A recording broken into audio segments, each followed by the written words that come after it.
নমস্কার, আমি দেবিকা মুন্নি ব্লগে তোমাদের অনেক অনেক স্বাগত জানিয়ে আমি আজকের ভিডিওটি শুরু করছি।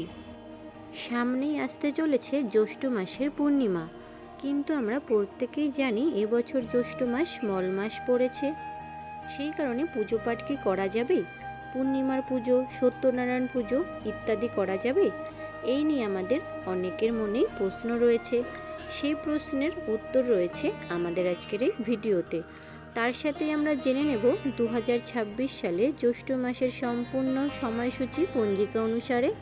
জেনে নেব পূর্ণিমা তিথি কতক্ষণ থাকছে, ব্রত উপবাস নিশি পালন কখন, অমৃতযোগের সময়ক্ষণ, এই দিন কি খাবেন, কি নিষেধ আছে এবং কি করণীয়, এবং জ্যৈষ্ঠ মাসের পূর্ণিমা কত তারিখে পড়েছে, এই সব বিষয়ে আজকের ভিডিওতে আমরা আলোচনা করে নেব।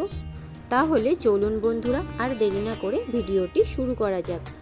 যদি আমার চ্যানেলে নতুন হয়ে থাকেন, চ্যানেলটিকে অবশ্যই সাবস্ক্রাইব করে এবং ভিডিওতে একটি লাইক করে শেষ পর্যন্ত সাথে থাকবেন। আশা করি ভিডিওটি আপনাদের খুবই হেল্পফুল হবে। শুরুতেই জেনে নেওয়া যাক এই বছর জ্যৈষ্ঠ মাস মল মাস কেন পড়েছে। চন্দ্র ও সূর্যের গতির হিসাবের সমতা বজায় রাখতে হিন্দু পঞ্জিকায় প্রতি প্রায় 3 বছর অন্তর একটি অতিরিক্ত মাস যুক্ত হয়, যা মল মাস বা অধিক মাস নামে পরিচিত। এই মাসে 2টি অমাবস্যা পড়েছে। শুরুতে একটি অমাবস্যা ছিল যা ফলহারিণী অমাবস্যা নামে পরিচিত, এবং এর শেষে একটি মল অমাবস্যা পড়েছে, যে কারণে এই মাসটি মল মাস বা পুরুষোত্তম মাস হিসাবে বিবেচিত হয়েছে। মল শব্দের অর্থ এখানে অশুভ বা পরিত্যক্ত, তাই এই মাসে বিবাহ, অন্নপ্রাশন, গৃহপ্রবেশ এবং নতুন কোনো শুভ কাজ করা নিষিদ্ধ। এই মাসে সনাতন ধর্মে দান, ধ্যান, উপবাস, তীর্থস্থান ভ্রমণ এবং ভগবান শ্রী বিষ্ণুর পূজা অর্চনা করার বিশেষ মাহাত্ম্য রয়েছে। তো চলুন আর দেরি না করে জেনে নেওয়া যাক যে এই মাসের পূর্ণিমা বা মল পূর্ণিমা কখন থেকে শুরু হচ্ছে। মলচন্দ্র পূর্ণিমা তিথি আরম্ভ হবে 15ই জ্যৈষ্ঠ 1433 বঙ্গাব্দ 30শে মে 2026 ইংরাজি শনিবার। পূর্ণিমা তিথি আরম্ভ হবে সকাল 11:19 গতে এবং পূর্ণিমা তিথি থাকবে 16ই জ্যৈষ্ঠ 1433 বঙ্গাব্দ 31শে মে 2026 রবিবার দুপুর 1:10 21 পর্যন্ত। পূর্ণিমার নিশি পালন হবে 15ই জ্যৈষ্ঠ 1433 বঙ্গাব্দ শনিবার এবং মলচন্দ্র জ্যৈষ্ঠী পূর্ণিমা পালিত হবে 31শে মে 2026 ইংরাজির রবিবার। সত্যনারায়ণ ব্রতর সঠিক সময় হল 15ই জ্যৈষ্ঠ 1433 বঙ্গাব্দ 30শে মে 2026 ইংরাজির শনিবার প্রদোষের সন্ধ্যা 6:12 গতে রাত্রি 48:34 মধ্যে।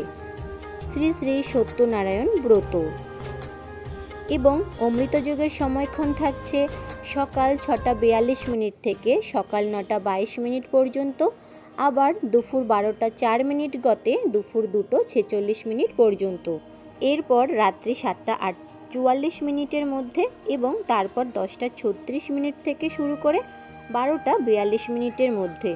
মহেন্দ্রযোগ থাকছে দুপুর 4:35 থেকে শুরু করে বিকেল 5:29 মধ্যে। এই সময়টি শুভ রয়েছে। আপনারা যদি রবিবার দিন পুজো করতে চান তাহলে 31শে মে এই সময়ের মধ্যে পুজো করে নেবেন। গঙ্গা স্নানের শুভ সময় কি থাকছে? সূর্যোদয় হচ্ছে ভোর 4:56। এই সময় থেকে শুরু করে সকাল 6:43 মধ্যে আপনারা গঙ্গা স্নান করে নেবেন। এবার চলুন জেনে নেওয়া যাক মল মাসের পূর্ণিমা তিথি পালনের নিয়ম কি রয়েছে, কি করবেন আর কি করবেন না। মল মাসের পূর্ণিমা মূলত বিষ্ণুর আরাধনা ও দান ধ্যানের জন্যই অত্যন্ত শুভ বলে মনে করা হয়। স্নানের নিয়ম কি রয়েছে? মল পূর্ণিমার দিন সকালে গঙ্গায় বা কোনো পবিত্র নদীতে স্নান করা অত্যন্ত শুভ। তা যদি সম্ভব না হয় স্নানের জলে সামান্য গঙ্গা জল মিশিয়ে স্নান করতে পারেন। এই দিনে আপনারা অন্যান্য দিন যেরকম নিত্য পুজো করে থাকেন সেইভাবেই শ্রী বিষ্ণুর পুজো করতে পারেন। ফল, প্রসাদ, সন্দেশ যা কিছু আপনারা নৈবেদ্যে দিতে চান সমস্ত কিছু সাজিয়ে রাখবেন। হলুদ রঙের একটু কাপড় বিছিয়ে জল চৌকিতে তার উপর বিষ্ণুর চিত্র বা মূর্তি বসাবেন এবং হলুদ ফুল আর তুলসী পাতা রাখবেন। বিষ্ণুকে অর্পণ করার জন্যে প্রথমে আপনারা নৈবেদ্য সাজিয়ে নিয়ে তারপর চন্দন সহযোগে তুলসী পাতা অর্পণ করবেন শ্রী বিষ্ণুর চরণে। ওম নমো ভগবতে বাসুদেবায় এই মন্ত্র উচ্চারণ করে বিষ্ণুর চরণে ফুল ও তুলসী পাতা অর্পণ করবেন। শ্রী বিষ্ণুর পুজো করলেই অবশ্যই মা লক্ষ্মীরও পুজো করবেন। পূর্ণিমা তিথিতে আপনারা শ্রী বিষ্ণুর জন্য তুলসী পাতা এনেছেন, মা লক্ষ্মীর জন্য আনবেন বেলপাতা আর কিছু রঙিন ফুল।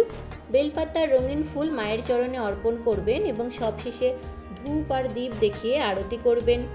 হিন্দু ধর্মে অশ্বত্থ গাছকে বিষ্ণুর রূপ বলে মনে করা হয়। এই দিন অশ্বত্থ গাছের গোড়ায় জল দেওয়া এবং প্রদীপ জ্বালানো অত্যন্ত পুণ্যময় বলে গণ্য করা হয়। মল মাসের পূর্ণিমা তিথিতে দুস্থ বা ব্রাহ্মণদের অন্ন বস্ত্র বা সাধ্যমতো কিছু দান করলে অশেষ পুণ্যফল লাভ করা যায়। সারাদিন উপবাস থেকে ওম নমো ভগবতে বাসুদেবায় এই মন্ত্র জপ করতে পারেন, শুভ ফল মিলবে। এছাড়াও আপনারা শ্রীমদ্ ভাগবত গীতাও পাঠ করতে পারেন। শাস্ত্র মতে এই দিন কোন কোন কাজগুলি বর্জনীয়। মল মাস বা অধিক মাসে যে কোনো ধরনের শুভ কাজ না করাই ভালো, যেমন বিবাহ, গৃহপ্রবেশ, নতুন ব্যবসা শুরু করা, নতুন কোনো জিনিস কেনাকাটা করা বাড়ির জন্য নিষিদ্ধ। তাই পূর্ণিমার দিনও এই ধরনের জাগতিক শুভ কাজ করা থেকে বিরত থাকা উচিত।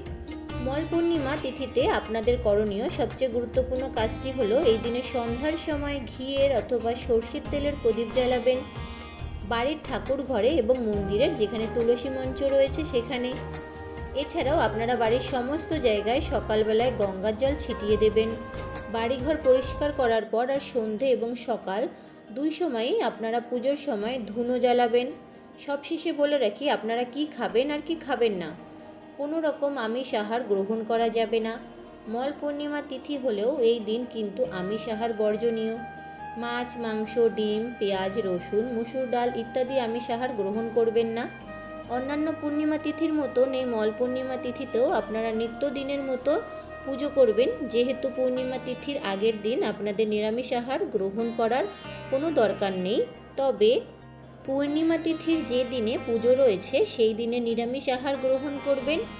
অন্ন গ্রহণ করতে পারবেন এই পূর্ণিমা তিথিতে, যেহেতু আপনারা সত্যনারায়ণ সিন্নি দিচ্ছেন না। সত্যনারায়ণের সিন্নি না দেওয়াই ভালো, সেই কারণে অন্ন গ্রহণ করতে পারবেন, তবে নিরামিষ আহার গ্রহণ করতে হবে। আর এই দিনে নখ চুল কাটবেন না, কোনো রকম ক্ষৌরকর্ম করবেন না, বাড়ির বয়োজ্যেষ্ঠদের সাথে কোনো রকম খারাপ ব্যবহার করবেন না। এই সমস্ত জিনিসগুলি মেনে চলুন। আজকের ভিডিওটি এই পর্যন্তই। আশা করব আমার আজকের ভিডিওটা আপনাদের ভালো লাগবে এবং হেল্পফুল হয়ে থাকলে বন্ধুদের মধ্যে অনেক অনেক বেশি শেয়ার করবেন। খুব শীঘ্রই দেখা হবে নতুন একটি ভিডিও নিয়ে। আপনারা সবাই ভালো থাকবেন, সুস্থ থাকবেন, মা লক্ষ্মীর কৃপায়। ধন্যবাদ। ওম নমো ভগবতে বাসুদেবায়।